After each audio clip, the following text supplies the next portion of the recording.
ಜಯಂತ್ಯೋತ್ಸವ 12ನೇ ಶತಮಾನದ ಕ್ರಾಂತಿಕಾರಿ ಶರಣ ನಿಜ ಶರಣ ಶ್ರೀ ಅಂಬಿಗರ ಚೌಡಯ್ಯನವರ 904ನೆಯ ಜಯಂತ್ಯೋತ್ಸವವನ್ನು ವಿಜಯಪುರ ಜಿಲ್ಲೆಯ ಸಿಂದಗಿ ತಾಲೂಕಿನ ಗೋಲಗಿರಿ ಗ್ರಾಮದಲ್ಲಿ ಆಚರಿಸಲಾಯಿತು.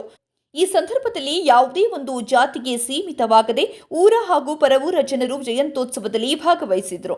12ನೇ ಶತಮಾನದಲ್ಲಿ ಕ್ರಾಂತಿ ಮಾಡಿದ್ದ ನಿಜ ಶರಣನ ಸ್ಮರಣೆಯಲ್ಲಿ ಗ್ರಾಮದ ಜನತೆ ಮಗ್ನರಾದರು.